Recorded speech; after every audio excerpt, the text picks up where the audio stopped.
go on the path to become a coach. But at the end, I was offered a position as I graduated and sort of began coaching licenses and all of those sort of, I guess, entry points to get into the coaching. I was at a small D3 school outside of Philadelphia, and I just continued to do all the types of coaching that you would think about, and the same sort of I would say programs that everyone here on this call is going through, whether it was the ODP of the old days. I did ODP state, I did ODP regional. I was also a coach in a development academy. I was a coach in Division III, like I said, Division I women's soccer at St. Joe's University, Division I women's at Villanova University. Then I transitioned into the men's game at Villanova University. And I would say that's where I spent the largest period of time, which was about 6 years. And after that, I was asked to join the Philadelphia Union, which was an MLS club at the time, and in their academy. So again, I spent a large majority of the time across all, I would say, aspects of the U.S. soccer landscape in the youth level, boys, girls, college boys, college girls. And then from the academy, I worked there for 18 months and moved into the first team, which was with the professional players. And just a little background about Philadelphia, it's a club that basically is known for the development of players. So it invests the majority of its money into the youth side in an effort that those players will then become part of the professional setup. And then, to future then sell them on, have them represent the club and sell them on, where they just did with two players. Brendan Aronson was to Red Bull Salzburg in this offseason, and Mark McKenzie went to Genk in Belgium. And, both of those guys went for, in MLS terms, significant transfer fees, $5 to $6 million per player. So again, that's sort of the background and the environment that I come from, is more in the youth side. And how does that sort of translate to the men's national team program? Well, anybody who follows us understands that we didn't qualify in 2018. And as a fan at that time, that's disappointing. And was really, really difficult to sort of swallow. And as somebody who's put a lot of time into the soccer world, you realize that was a major step back in U.S. soccer. And, so I was fortunate enough to then be hired January of 2019 in our profession, you get hired when someone else loses their job, which isn't a nice thing. And it's certainly not, you don't wish that upon anybody. But that's how we got our jobs, because of the missed qualification in 2018. And at the same time, we're going through a major transitional switch of the age of our players. The current age of our player pool is somewhere around 22 years old, in that range. So we're dealing with, what I would consider one of my strengths is the younger side of that age group. And not only are we working with high level players, but we're still trying to develop them as well as they navigate through the early stages and the middle stages of their professional career.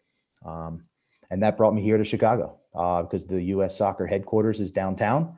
And so as a coaching staff, we all had to move here, and we're based here. And then we just travel around the world to meet up with the players, have camps, and play games. So that's sort of, I would say, myself in a nutshell. So you said you played at college. What position did you play when you were there? Yeah, I was a goalkeeper. Nice. So I was a goalkeeper, played there, and I would say I default to a primary focus of defense. I probably spend a lot of my time daydreaming and thinking that way, and it's probably where I'm most comfortable as a coach. Yeah, I always hear from a lot of the podcasts and stuff that I listen to. Goalkeepers have a very different view on the game than attacking play. I mean, I was a defender more often than not, but it's always interesting to get the perspective of a goalkeeper as a player, because I don't think an outfield player really thinks about what goes on behind them. It's, that guy stood in the goal, and we'll just rely on them to save us every time the ball gets in behind us. So it's always interesting. Yeah, I think it's twofold, Matt. I think it's you definitely get a unique perspective, but at the same time, knowing that you're a goalkeeper, and maybe that's where your lens comes from. It's important to surround yourself with people that have the other the other view, to balance yourself out and kind of know that that's a little bit of a blind spot. What was the hardest aspect of goalkeeping for you? Because this is something I get asked a lot. So I would say the hardest aspect for me from goalkeeping was the the evolution of the game. So I played in a time where the rules changed, and a lot of these people, a lot of the kids on this call may have no idea that this actually occurred, but there was a time where the goalkeeper could just pick the ball up all of the time. So you could just throw the ball in, the goalkeeper could pick it up. You could pass the ball back to the goalkeeper from midfield. He could just pick it up. And so I would say for me, I was in a period of time when I played that transition was occurring. And so the skill set that you needed changed. The goalkeeper became much more connected to the field playing skills versus the other way around. Um, and so that from an on-field, I would say technical and tactical standpoint, the game changed, and you had to stay up with the times there.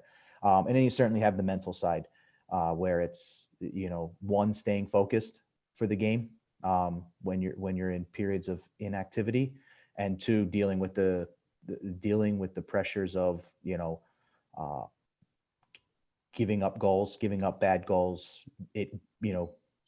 blame being placed on you. And it's just important that you have that perspective of uh, what are you capable of at what age, and what's a good goal and what's not a good goal. And the good goals, you just tip your hat to the attackers and say that's great. So I think there's that learning curve of, if you can't touch the crossbar and the ball goes in off the crossbar, it's not your fault. It's just not your fault. And there's nothing you can do about it. So just move on. Control what you can control. yeah, I think looking at some of the players we have on this list right now that are watching, that's fantastic advice for them, because I know some of them struggle with that a little bit. And as much as we say it, it's always good for them to hear it from somebody else. So when you were a college coach, when you were scouting for players, what was the main thing that you looked for? I mean, obviously you're going to be looking for different things at different positions, but what was one of the main things that you look for within a player? Yeah, I think the two biggest things that would be before we got into positional, like, profiles and things that would, help our team, it was the overall comfort on the ball, just the overall technical ability of the player, and then also how they were in the group. The college game is, you're spending time with your teammates all the time. So being a good teammate, being a good person, that's a major factor for us.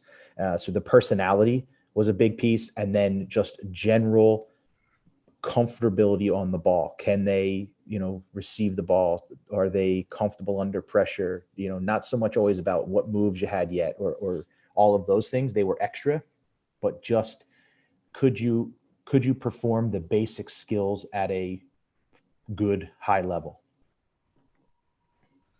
What about academics? How important was that when you were looking into players? Yeah, so that's an interesting question. So I was at Villanova University, and for people that may or may not be familiar with the school, I would say it's a strong academic school. I don't want to sell it short, but I also don't want to put it in a classification of Stanford and Notre Dame and those schools. There's certainly more academic schools, but we were under the direction of the athletic department to recruit student athletes that met those standards. There was not good, the stories of, because you played soccer, you got in, or there was exceptions. We didn't live in that world. So, we certainly, that would be basically the first or second question when we met with a player was, tell us what your grades were. And then to any players that are there, I would encourage you to just be honest with it. And even the parents on the call, because next question is going to be, well, send us the transcripts, send us the SAT scores and those type of things. So I know that, my always advice was just try your best to get as good of grades as you could, and there'll be a place for you. What was your lead-in way into coaching? What led you to the coaching side of life? We all know it's a very interesting life to lead from a youth soccer standpoint. And obviously a lot of us youth soccer coaches are really interested in moving on into that world at some point. But what led you into doing that? Yeah. So I wasn't, again, I went to college thinking I was going to be an economics major, and I left college as an economics major. And to be quite honest, I had a lot of people, my parents, my grandfather was a Division I college basketball coach. And then my college soccer coach, they were all in my ear telling me that I should be a coach. And I think my 18 to 21-year-old self was saying, I'm not going to be a coach just because everyone was telling me to do it. And it took me to go on about 2 corporate business interviews to come back and with my pride my tail tucked between my legs and go to my coach and tell him about the interviews. And, he sort of offered me that job to be his assistant. And so I started as a Division III assistant coach and immediately enrolled in the coaching courses. So I did my D license, and started really from there. And I was able to, and from that point, I was able to do, the summer camps and youth coaching, and then, the college game. And then to be fair, Matt, you need somebody to believe in you at some point to give you a chance. And it was the summer of probably 2011. I was asked to go and become an assistant on this Philadelphia Union summer team called Generation Adidas. And it was with a coach named Jim Curtin, who played here with the Chicago Fire a long time ago. And, by luck, we win that tournament, the Generation Adidas tournament. And I just go back to college coaching, and then they offer me a position at the end of that season to come over to the Union to join the academy. So there's certainly, I was certainly not any more qualified than anybody else. It was just I got a lucky break, and someone, believes in you, to be quite fair. But I don't really know if there's a magic, there's not a magical solution to how to do it. But just kind of keep grinding. and I sympathize. I understand. And I've lived that grind. My whole family's lived that grind. Yeah. I actually remember that Generation Adidas tournament because it was my first year in Chicago myself. I came out and I was doing some summer camp stuff for the Fire. And I think my first or second day, they were doing the tryouts for that sort of stuff on the backfield. So that was kind of a really nice introduction to Chicago for me to go down and sit and watch that. It was kind of cool. You talked about before you like working with the younger players within the group, and I was doing my little bit of research as I do before, and I found that there were 9 young players playing in the Champions League now, 9 young Americans playing in the Champions League, which is fantastic for the future of the US soccer. One of the big ones that stuck out to me is Christian Pulisic at Chelsea. Mm-hmm. I feel like he's not young anymore. I feel like he's been around for so long. He doesn't seem young, but he's what, 22, 23 now? Yeah, 22. Yeah. He's still like a young guy, but those guys are insanely talented from what I remember growing up and seeing what the US men's national team was back viewing it from when I was in. I think my first real memory of the men's national team was 94, way back when. I think it was the first World Cup I ever really watched, with Alexi Lalas with his hair and all that stuff going on. But with those guys, I know we had talked a little while back, and you were actually out in Europe over in November, I believe it was. Yeah. How did those games go for you? Because I was kind of looking through the results. It kind of looks like you guys have been doing well for the past 6 or 7 games. Yeah, so obviously with COVID, we got shut down just like everybody else, and so we had finally had the opportunity to get back over to Europe. We were supposed to go in March, and everything with the shutdown, we got there in November, and essentially, basically, Europe's where all of our top young players are playing. I'd say 90% or more of them. So we were over there to play Wales, and then we actually had to play Panama in Austria because Austria was one of the few countries that would let outsiders in during COVID with everything. So it was a great for us. It was just great to reconnect with those guys because it'd been over a year since we had basically worked with a large majority of them. So just on the personal level, like being together, eating meals together, it was really really nice. From a soccer standpoint, we almost call it like onboarding again. You almost started fresh. You have a lot of the young guys. We are also had a lot of guys that hadn't been in camp before, what we had called dual nationals, and guys that were also recruiting to become part of the men's national team a little bit. And we played Wales. We tied Wales, which was, for us was okay. We would have liked a better result, but we were not disappointed in the result. Yeah. And then we were able to come back versus a couple of days later and play Panama, and we're able to beat Panama pretty handedly, 6-2. But that game was an interesting game because we went down 1-0 within the first 10 minutes of the game, and then scored 3 unanswered goals to make it 3-1. And then it kind of, it lost its rhythm, but we did fine as at 6-2 as a final.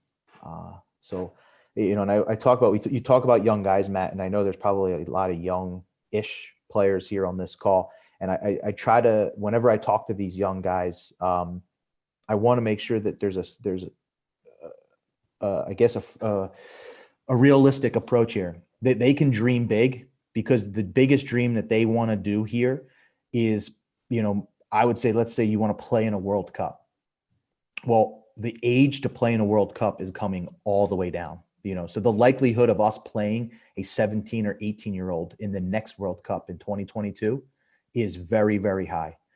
So you'll see the United States play a 17 or 18-year-old. So if there's anybody here on this call that's somewhere between 12, 13, and 14 years old, okay, the 2026 World Cup is in the United States.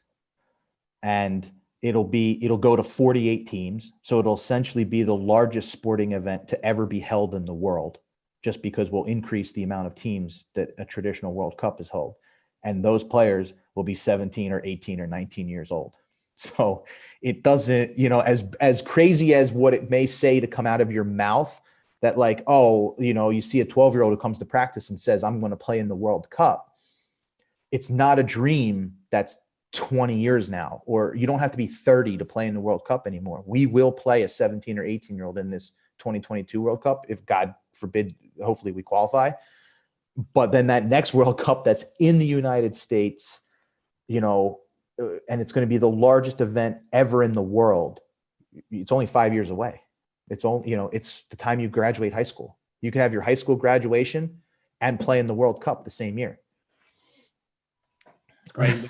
When you really think about that, it's crazy. You go from Theo Walcott being taken to the 2002 World Cup just so he can watch it, just to get an experience of it, not even play, to now being, well, hey, you know what? He was 18. We're now going to take players and they're going to start. I think England took Marcus Rashford a couple of years, last one, and he went and played. Yeah, and you talk about Kylian Mbappe. He's 19. I mean, he's winning the World Cup at 19 years old, 20 years old. So he is so it's not it's as much as it sounds like it's really this like aspirational thing to say, it's not that far off, because there's not tons of people, but there's lots of examples of 17, 18, 19-year-old players playing and performing in World Cups now. So you touched on you hadn't seen the boys in a while, and you touched on some of them hadn't been in camp before. Can you kind of give us a typical camp setup and a typical game day for us, so we can have a little experience of that? Yeah, sure. So basically the camps, we come into everyone flies in. So a large majority of the players play on the weekend. So they have a Friday, Saturday, or Sunday game. immediately after their game, they'll fly into our camp. So the best example I can give you is our upcoming camp will be in March. So the staff is basically in the United States. We will fly to Austria. And then all of the players will fly in on Saturday, Sunday, or Monday into camp. We'll all meet in Austria. We'll train for 3 days, and then we'll take on our first opponent. The first opponent for us will be Jamaica. So the training sessions are, I would say, very tactical, trying to get everybody on the same page. We only have 3 days. So you're trying to get the players recovered from their weekend game and give them as much information as you possibly can in those 3 days about the opponent and about how we want to play. I would say we try to do that in extremely creative ways. So the traditional ways of, maybe old video sessions where you're in there for an hour and the coach is talking, we don't really do that anymore. We know the players are just like the players here. They have phones, they have iPads. They consume like 30-second videos all over. So what we try to do is create, we have like we try to create touch screen type of things to give them videos of the opponent, things that we want to do. We draw on them with the graphics that you see, like, during ESPN broadcasts. I mean, we've even gone as far as giving presentations to the team in Fortnite, using Fortnite as the theme and with the music and everything, because our players are all into Fortnite, just like I'm sure there's, so connecting with them at their level. We've done it as EA Sports. So we've run patterns of play through FIFA, and then we'll show the same patterns of play that we want to do. And we'll show game examples, training examples, and then legitimately like playing FIFA. So our younger staff members love when we give them those tasks to play FIFA for a couple hours to get it right. I'm sure there's a few guys that might want to sign up for that right now. And then you play your game, and then it's as crazy as it is. We leave the next morning. We fly to the next city. So in March, it'll be to Northern Ireland. So we'll fly to Belfast. We'll have 2 more days to prepare, and then we'll play Northern Ireland. And then we basically have a farewell dinner after that game, and everyone flies back to their respected cities that morning after the game. And then we'll pick it back up again in June. We had Aaron Wright on from the Red Stars a couple of weeks back. And just kind of you talking about the farewell meal there kind of leads me into something that she said, and something that one of our other guests, Brian Kent, who's our speed and agility coach, mentioned as well. Like, what do you recommend for the players to eat, and how do you feed your groups? Because it's very different for us doing it, but how do you feed your groups? Yeah. So the first and foremost, we try to take in everybody's tastes. So we actually have a lot of, we'll have a lot of players that are either living overseas, have been overseas. So the food isn't always, the food isn't always just American cuisine or things that we're used to. I would say that we are, depending on where we are in the match, and I don't want to get too detailed with a whole like sort of nutritional periodization plan. Yeah. But my general rule of thumb, our general rule of thumb is low carbs after the game and the first, let's say, 2 days after the game. Okay. And then as you get 2 days before the game, 1 day before the game, and on the game day, you can start to increase your carb level. And to everyone out there, that doesn't, it's the good carbs. It's sweet potatoes, the whole grains. I think, we don't need to get all the way into that stuff, but we're basically trying to periodize performance and recovery. And so in the recovery phase, we're not using carbohydrates. They're an energy source, not a recovery source. So immediately after the game, it's no carbs. It's just a lot of proteins, high fats, proteins to recover. And then as we get to what we call match day -2, match day -1, and match day, you start to increase your carbohydrate intake. And that typically matches with the effort levels of what is going to be expected at practice. Yeah. So the day after a game, it's low intensity. 2 days after the game, it's still fairly low intensity. And then that's when we start to pick up intensity, is almost 3 days after the game. So we've had a fair few questions for you, as you might have guessed. You kind of gone through a couple as we were talking, but the two big ones that I've had from multiple sources is, you did touch on a little of this earlier, but what your biggest tips for the young soccer players we have on the call right now that do want to try and play for as long as they physically can? Mm-hmm. What are your two big tips for them? My first tip is watch soccer. So we actually we all live in the United States, but in a great position because we have access to all of the leagues. So when you live in Europe, you get access to like your domestic broadcasts, but we have the ability, you buy ESPN Plus, you can have the MLS, the USL, the NWSL, the Bundesliga, the Italian league. You flip on any channel, you can watch soccer all day long. Mm-hmm. So my first and foremost, it's actually the easiest thing to do is sit on your couch and watch soccer. Watch all different types of soccer, find different teams that you like, watch a large variety of it. The second piece for young players is, and this is my opinion, do things you like.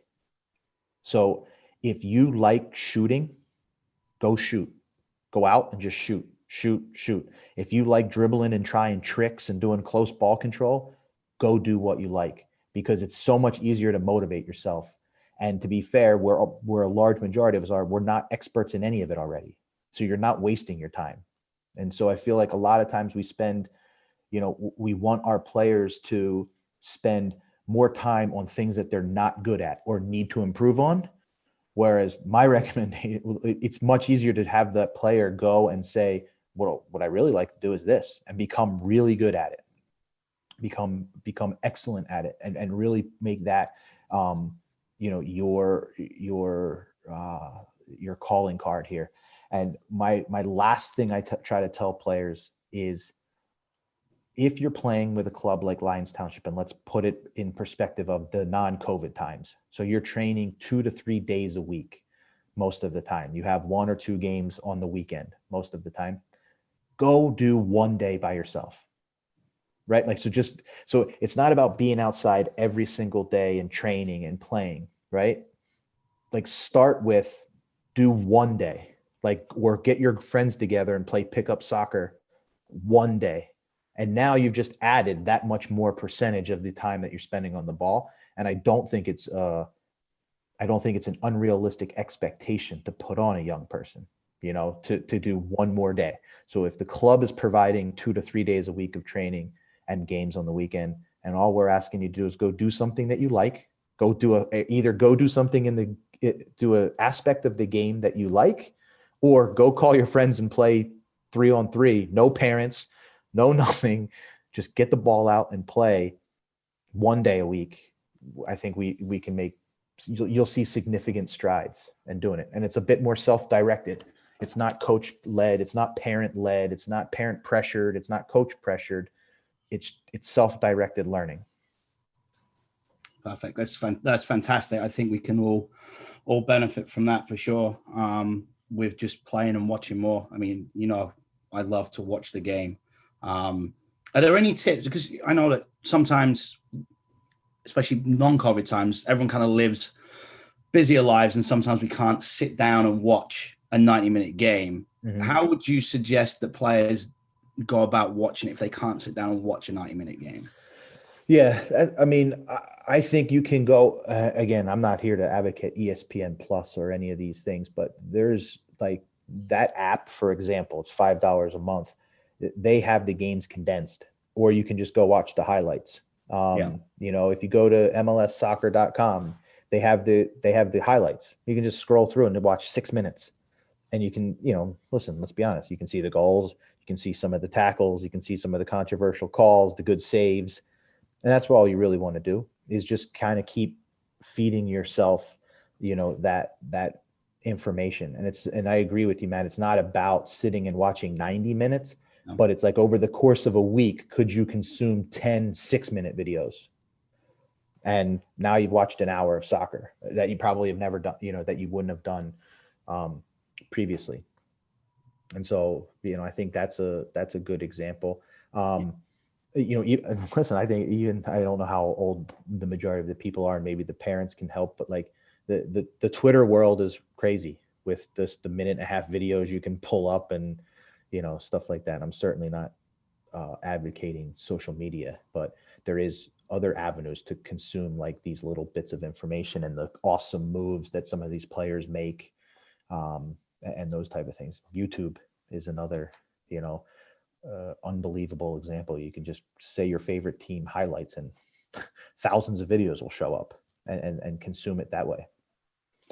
Right. So next question is, seeing as you're a soccer parent yourself, have you got any major pieces of advice for the other soccer parents on the call? I struggle with it but I just try to let them, I always say, you do you, right? So like, I just want to be the dad who drops them off and watches the game. I also want to be the dad that gets to just stand there for 45 minutes and have sometimes some peace and quiet too. Your kid's safe. They're playing, they're exercising, they're with their friends. And it's a nice moment for you to just disconnect as well and then just enjoy it, to try and not get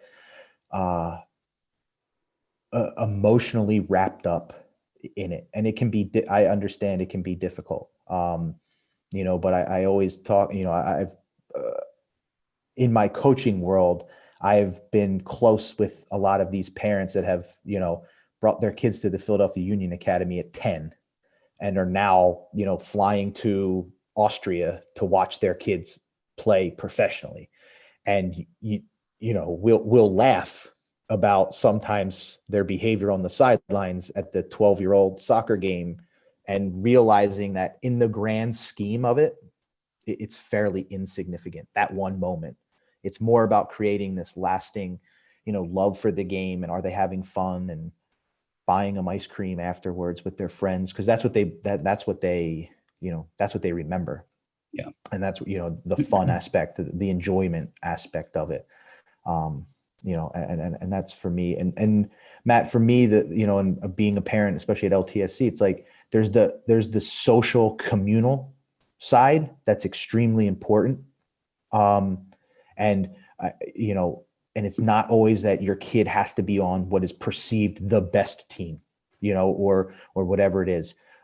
There does come a time in player development that you do have to look after your own kid and maybe move them up. And I would always say to consult with other people, but making sure that they have these lasting relationships is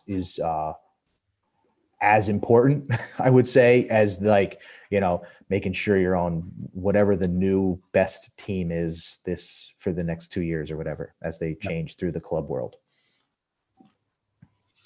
Great answer. Another question. What is the coaching staff expectations for the 2022 World Cup? And is it now fair to say that the talent in this country is comparable to other countries? So that's a really good question. The expectation is, we start sort of with qualifying. So with that group, and using our strongest groups to qualify. And then if we are able to make the World Cup, I would say that a reasonable expectation that we would say is to advance out of the group stage. The group draw is always a little bit of luck, if you get into the group of death or whatever it is.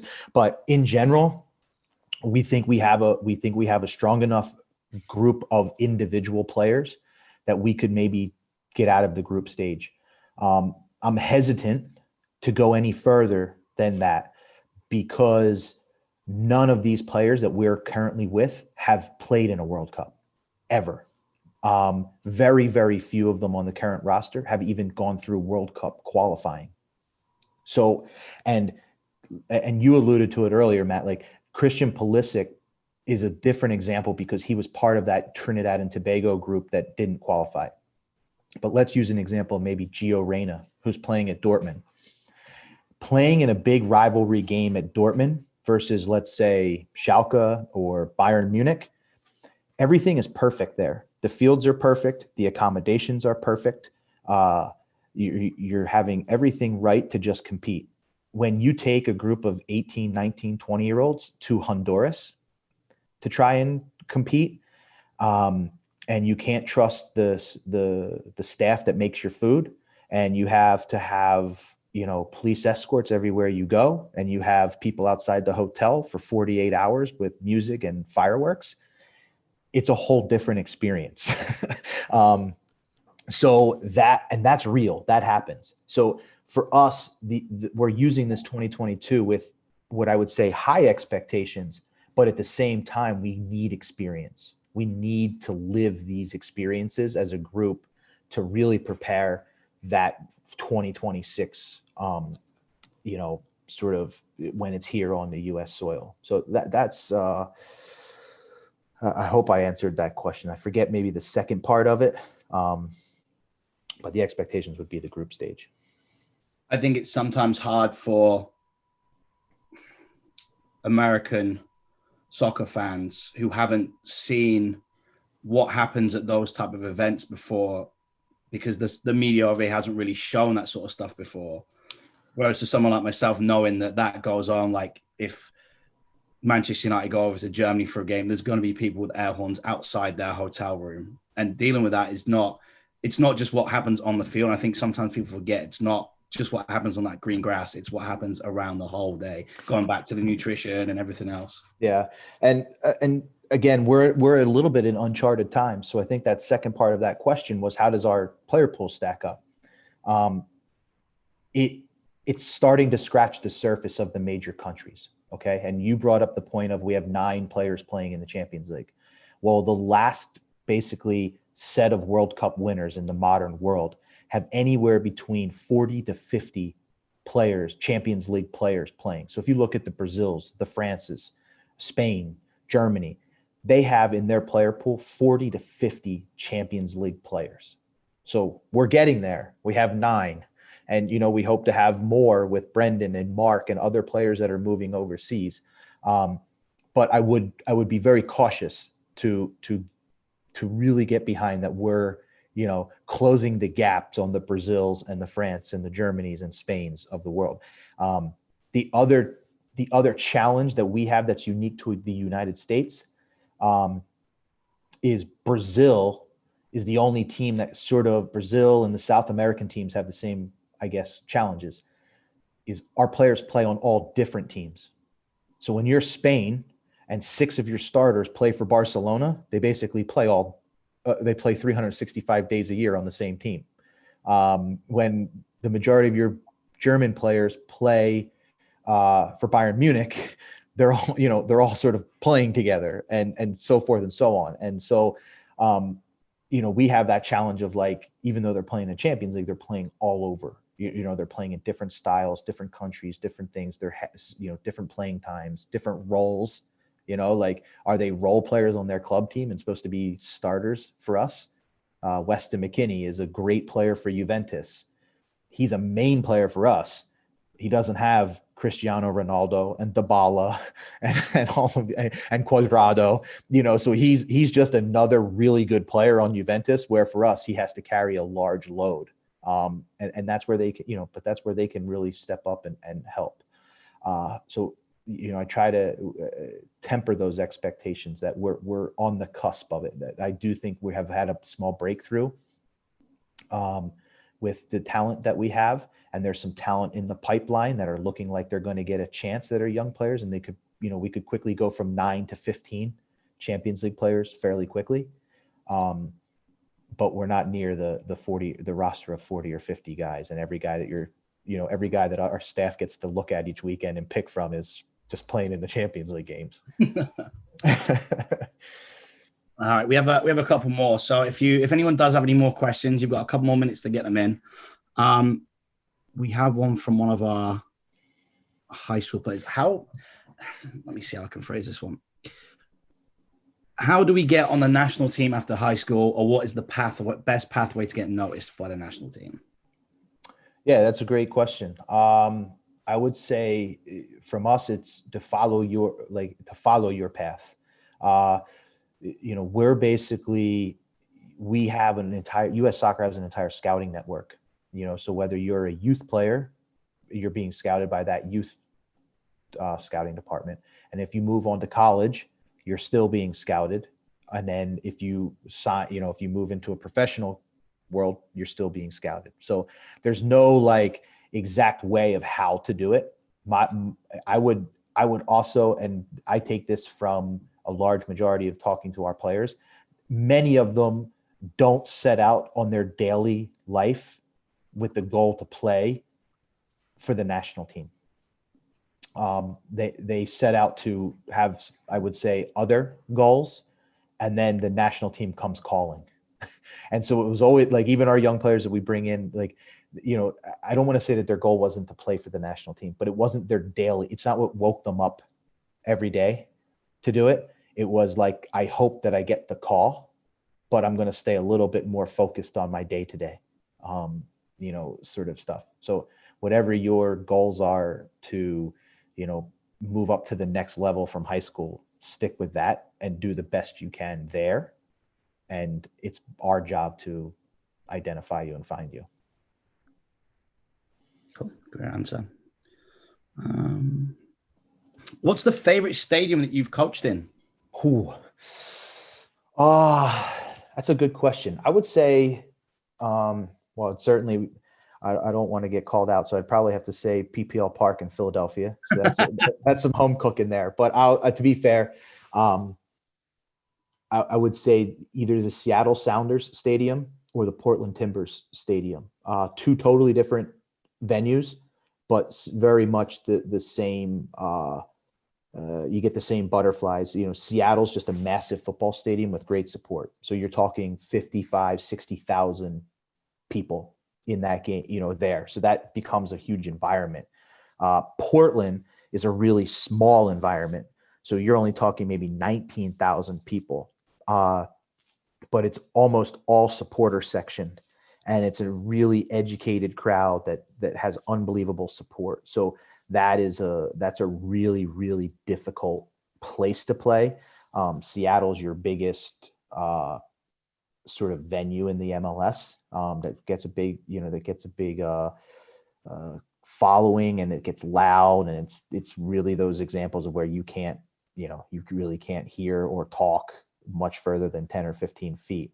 And then I would say the third was the Gold Cup final in Soldier Field in Chicago when US played Mexico. That was probably, in my national team world, that's sort of the second highest level game that we can play in, is the Gold Cup. Obviously you have the World Cup, and then you have the Gold Cup. And Mexico's the fiercest rivalry we have historically and now. So to play them in a final for a trophy in front of 60,000 in Soldier Field, it was, I would say 90% Mexican fans, 10% US fans. So it was extremely hostile. It was just, it was a great, great environment. And that was your first competition with the team, wasn't it? Yeah. So that was our first official competition, was that tournament. So, we just had a really good, even though, I don't know, maybe I'll give away a jersey if somebody can guess the score, and Matt can be the judge and jury. But if anybody can guess the score of the Gold Cup final in Soldier Field in 2019, I'll get your address and send you a jersey. But that was, and it has to be the score and who won. You can't just start throwing all the general soccer scores out there. But anyway, that was that's everything you dream of, that type of environment. We have Mr. Nick Riley came in with his score and correct, so it was 1-0 to Mexico, I believe. No, that's not the correct score. Oh, not the correct score. Nope.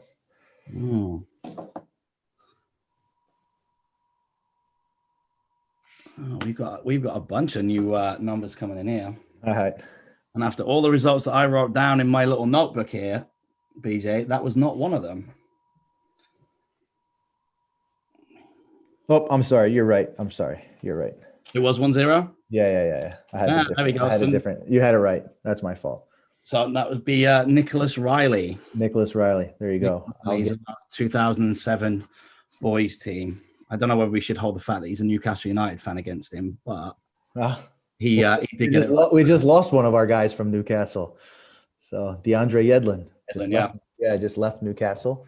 And then they got, one of my favorite players that came out of the MLS is Miguel Almiron from Atlanta, from Paraguay, who's now at Newcastle. Doing okay. I'd love to know what Nick's thoughts are on him. They spent $25 million on him. I don't know if he's giving them back that much. I think he scored a couple of goals in the last couple of weeks, I believe. He's starting to. I think it's always a hard transition, I think, moving from MLS into Europe. For sure. But he's definitely looking the part now. He does a lot with the ball. I enjoy. All right, I think that's everything that we've had for the evening. Just one last thing for me, Brian. Thank you so much for coming on and joining us this evening. We've had a great time. I've had a great time, and I hope we've taken away some really good points from the players. So, thank you very much indeed for your time tonight, ladies and gents. Thank you for coming on this evening. We will be getting some reviews up and some clips up on the website in a little bit. So, thank you very much. Enjoy the rest of your evening, guys. Great. Thanks, everybody.